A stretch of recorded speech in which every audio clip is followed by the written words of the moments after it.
Okay, so here we go. We're getting ready to go into one of our master sessions for today. Today's February 13th, 2024. This what we're about to go over is about a 15-minute mini session that's taken from our launching into e-commerce curriculum. I'm your host, your lecturer, your instructor. My name is Ethan Brisby.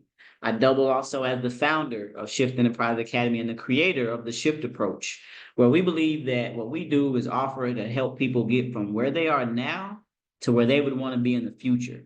And so, for the next maybe 15 minutes or so, I want to take you into our classroom. Okay. This comes from the I, which is the third pillar of Shift. Imagine your goals. And this comes from our the program that brought us to East Africa, which is launching into e-commerce. And so I think you'll see why the program is called Launching into E-commerce as we go through the digital lay of the land here on the continent of Africa.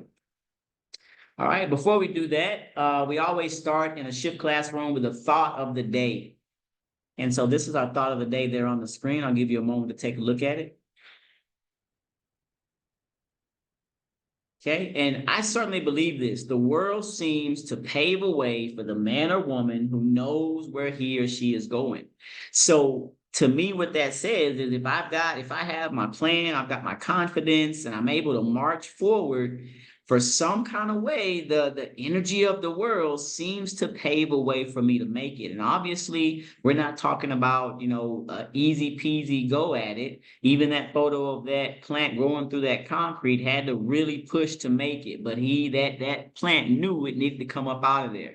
So if you know where you want to get to, it seems that eventually throughout the way, as you grow and evolve as a person, the world will pave a way for you to make it. All right, so simply here's a few things we want to cover today. I'm going to start by stating the obvious as we talk about this new digital economy, especially as it relates to the continent of Africa. And then we're going to end with just a brief statement about this idea of deep work, right? Because if we want to do something that we've never done, if we want to really take Africa, the continent as a whole, the individual nations, Uganda, Kenya, the Ghana, the Zimbabwe, the Eritreas, all through and through, it's going to take some real work. We have to cut out distractions. And so we're going to just briefly end there. But for now, let's start with the obvious, stating the obvious, looking at the cause and effect of where we are now. And so where we are now is at a point where primarily the modern world is extremely digital. Most people think about the Western world and the United States, who is absolutely advanced. But when you think about some of the technological advances in Southeast Asia, or if you look into Japan, you look into, of course, what's going on in China with some of the technology advances, by and large, the continent of Africa is very limited to information and access to technology. And so what that's done is it continues to isolate parts of the continent from the global markets, which, as we'll go into in a moment, we'll look at how the economic impact that has for what can be done and what needs to be done here. I think one of the other effects is that by and large, if we're not able to begin to really put a dent and the distance that this digital world will create for especially those people that are in rural, less tapped parts of the economy, it's going to continue to increase inequality, which of course ultimately is just going to lead us into an increased level of poverty, and no one wants that. So we need to figure out how to make it happen. And so here's a bold statement. The fourth industrial revolution and the digitization of the world will transform Africa into a global powerhouse. That the being adapting to the digital world at all stages of the supply chain and of the economy I think it's just an idea that's met its time, because the United States, when you think about what heavy machinery and supply chain dynamics and people working in factories, what that did for the economy of the United States and the Western world in general, and then specifically when you start thinking about how railways were able to transfer product from A to B, what I believe is that digitalization has that same potential. especially when we can create the level of connectivity people need here on the continent. And so that's why we call this the fourth revolution. So really believe, and as you see that photo there, it kind of shows you the current connectivity, the underground cables, and this stuff gets really complex. One of my cousins, who's a network engineer, was kind of telling me a bit about how these cables work and the way they connect. But even there, you can see some lapses in the connectivity. So we want to, but once we get that situated and we're able to begin the process of educating people on the uses of technology, now we start looking at how can we maximize. And we're probably, some people are tapped into this now. Others will get more in tune with this idea of a digital export in the coming years. And basically what it is basically being able to leverage the internet to buy and sell products using the internet. Even if you're a rural farmer, there are agri-tech apps that will allow you to upload your produce onto that mobile application so that you can now find buyers that are outside of your local market. So when we start thinking about connecting the continent, specifically, countries, because let me not just say Africa just with a blanket statement, me specifically, Shift Enterprise Academy, we currently work primarily in East Africa, Uganda and Kenya. DRC is there as well with a few of our students, and we want to go into Ethiopia. So when we talk about introducing people to the idea of digital exports, whether you're educated or someone, again, in a rural economy, a cell phone or a computer and the internet, hopefully, again, we'll be able to expand the footprint of, fiber optics and high-speed internet.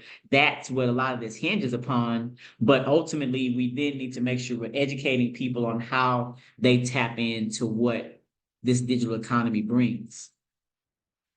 So let's do a case study. As we're pretty much over halfway through this, it's just a brief mini lesson. Let's do a case study on Kume, Uganda. It's a place I visited when I first came to East Africa. I stayed in Kume for about 3 weeks. And so as I just, went to and fro each day, going to get my chapati, my Rolex, and meeting people, seeing the way people were moving, I noticed, and then as I traveled throughout the region into Sorote and other places in that part of Uganda, you saw places where there were, less than 100 local businesses, small population, under 100,000. And by and large, the only people that were trading goods with each other were right there in that local space, that 5-mile radius. Those were the only people that most folks would view as customers.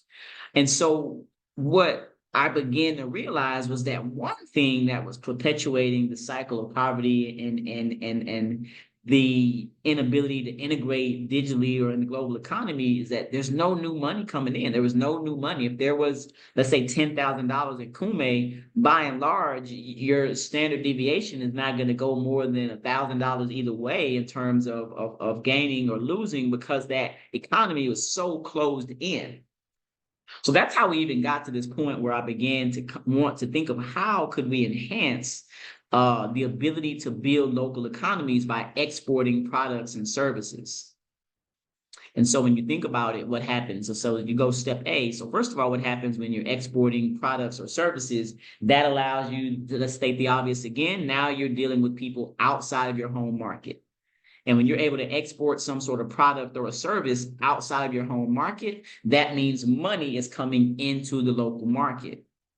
And what happens then? You're going to be buying food, services, and other local goods in that economy. So in the example of Kume, if you get a farmer that begins, operating primarily in exporting his onions or pineapples, or you get some guy that is a content creator, he does digital marketing and makes logos and websites, and now this person is fishing for customers, in Bangkok, Thailand, or in Zimbabwe, for example. Now that person is exporting that service to those areas, and he's bringing money into the economy.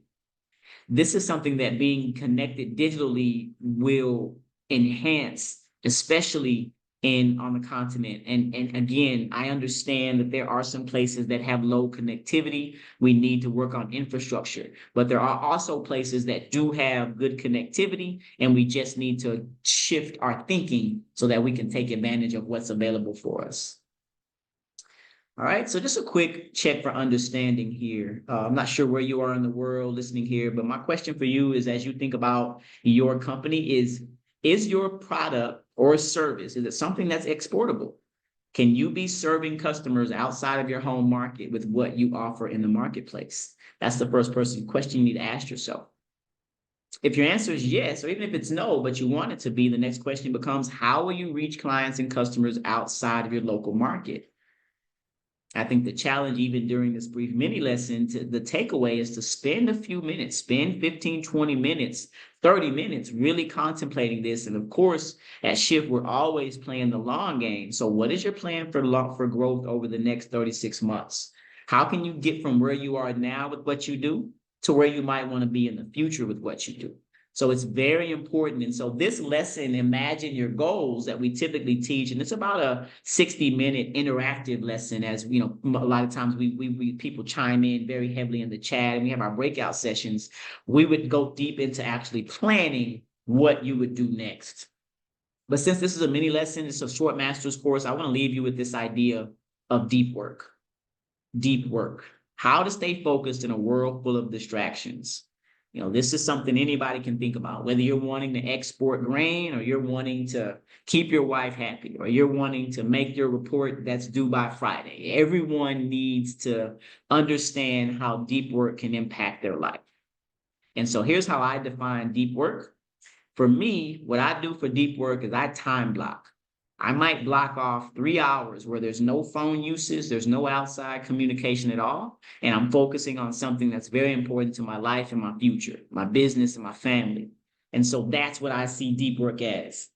Because when we think about what we need to do here, not only individually, but collectively, we need a series of people that are high performing and able to rise above narrow-minded petty thinking so that we can be interconnected in Cameroon and Ghana, in Uganda, and across the globe, quite frankly. So to succeed, you have to produce the absolute best stuff you're capable of producing, and that's a task that requires depth. So I want you to take some time every week, really every day, if you can really do it. But every week, at least once a week, to really unplug and focus. Give yourself time. The way deep work works, you may not be able to go from 0 focus to 100 in 10 minutes. So that first 10, 15 minutes, maybe you're stretching. Maybe you're reading a book. That's one thing I like to do to quiet my mind. Or maybe you're listening to a harp or a violin to still your mind. And then after 15 minutes of slowing your mind down, now you're ready to rock and roll. And then you can usually go for maybe a good 40 minutes at a time, pause, stretch, get yourself ready again, jump back in until you look up and you've been focused for 3 hours. And I know this is high impact stuff that you may not be able to do at length, but overall, as you grow and evolve to the person you want to become, deep work is very important. So that's related to, evolving through this digital economy, because again, it's going to take high level people to do what we need to do. So that's all for today. That's it. This is just a quick hit master's course. We wanted to take a look at the digital economy and an overview of what the continent has and how we can grow. I would encourage you to go to our website, www.shiftenterpriseacademy.com. I would encourage you also to join our mailing list, subscribe also to our newsletter. I think you can do that on our blog as well. And I'll put the link in this video. But definitely, we're looking for people that would like to lead sessions like this to help people on the continent and throughout the greater diaspora to grow and evolve. We're also always looking to bring on members that are business owners, SME executives that want to dive even deeper into the Shift approach. So do your due diligence, find out what we're all about. Again, my name is Ethan Brisby. I'm an African-American entrepreneur that's resettling here on the continent. So I'm the founder and creator of the Shift approach, where we believe we can help people get from where they are now to where they want to be in the future by applying some simple principles. Thank you so much for being with me this afternoon. I look forward to seeing you on the other side and working more closely with Shift.